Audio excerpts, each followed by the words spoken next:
There was that one place I always thought about, and I just wanted to be there with you. The place that no eye has ever seen, the place that no heart has ever perceived. I had a great feeling inside of me. Bismillahirrahmanirrahim. Assalamualaikum warahmatullahi wabarakatuh. Rabbi syrah li sadri wa yassir li amri wahlul 'uqdatam min lisani yafqahu qawli, amma ba'd. Izin memperkenalkan diri, nama saya Fani Fadilah Muazza dari kelas 2A Program Studi Pendidikan Agama Islam. Saya membuat video ini guna memenuhi tugas ujian akhir semester 2 mata kuliah Ulumul Quran dengan dosen pembimbing Al-Mukarram Bapak Didi Ahmadiyah. Adapun beberapa materi yang akan dibahas pada mata kuliah Ulumul Quran ini, yang pertama ada Nuzul Al-Quran, kemudian Asbabun Nuzul, kemudian Munasabah, yang keempat ada Nasakh, Nasikh, Mansukh, kemudian Muhkam Mutasyabih, kemudian Fawatih As-Suwar, kemudian Qiraat, Ijaz Al-Quran, dan juga ilmu tafsir.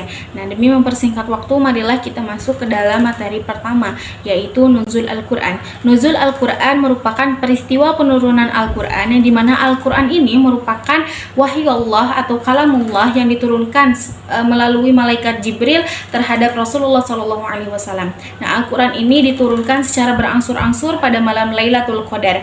Al-Quran diturunkan secara berangsur-angsur selama 23 tahun lamanya.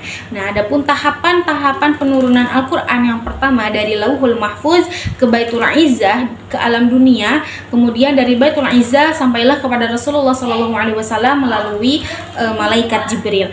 Yang kedua ada Asbabun Nuzul. Asbabun Nuzul adalah sebab turunnya ayat atau surat Al-Quran. Menurut Subhi As-Salih didefinisikan bahwasannya asbabun nuzul atau penurunan Al-Quran ini dapat berupa peristiwa atau pernyataan. Yang ketiga ada munasabah. Nah, munasabah secara terminologi adalah al-musyakalah atau keserupaan, atau al-muqarabah kedekatan. Nah, ilmu munasabah ini menerangkan tentang hubungan ayat atau surat yang satu dengan ayat atau surat yang lain. Nah, maka demikian sebagian para pengarang menamakan ilmu munasabah ini sebagai ilmu tanasubil ayati wassuwar, yaitu hubungan atau kesesuaian ayat atau surat yang satu dengan ayat atau surat yang lain.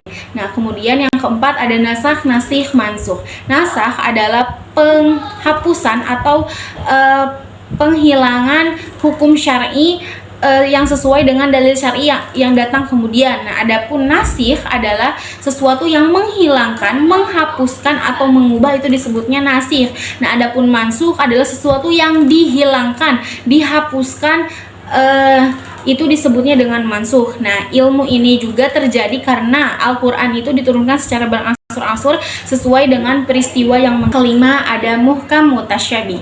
Muhkam secara bahasa berasal dari kata hakama, yaitu memutuskan.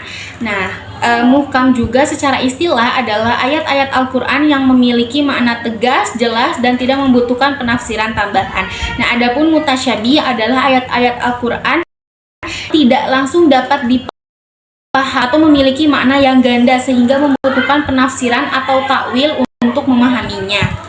Nah, kemudian yang keenam ada Fawatih As-Suwar. Fawatih As-Suwar secara bahasa berasal dari kata fataha yaftahu, atau berarti pembuka surat. Secara istilah dalam Ulumul Quran merujuk pada huruf-huruf atau rangkaian huruf di awal beberapa surah Al-Quran. Seperti contohnya di dalam surah Al-Baqarah yang berbunyi a'udzubillahi minasyaitonirrajim alif lam mim. Kemudian di dalam surah Yasin a'udzubillahi minasyaitonirrajim Yasin. Nah, itulah contoh dari Fawatih As-Suwar. Nah, beberapa surat dalam Al-Quran yang diawali dengan Fawatih As-Suwar kurang lebih ada 29 surat. Nah, huruf-huruf ini juga bukan makna biasa, melainkan seringkali disebut dengan huruf-huruf muqatta'ah.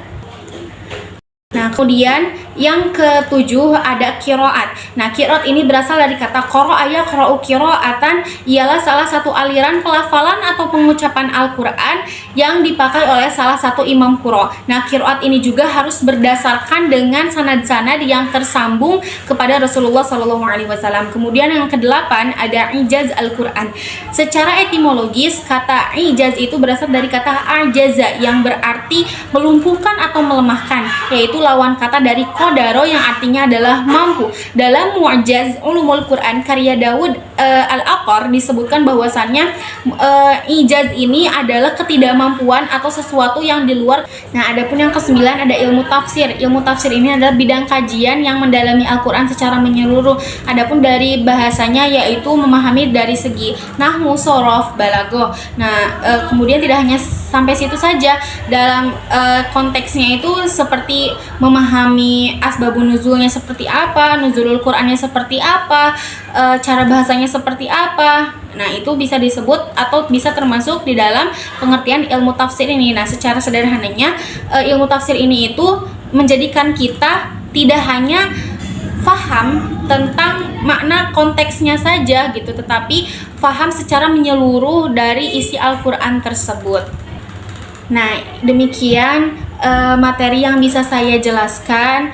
Mohon maaf apabila ada kesalahan kata atau perbuatan. Yang benar datangnya dari Allah Subhanahu wa taala dan yang salah datangnya dari diri saya sendiri. Akhirul kalam, wassalamualaikum warahmatullahi wabarakatuh.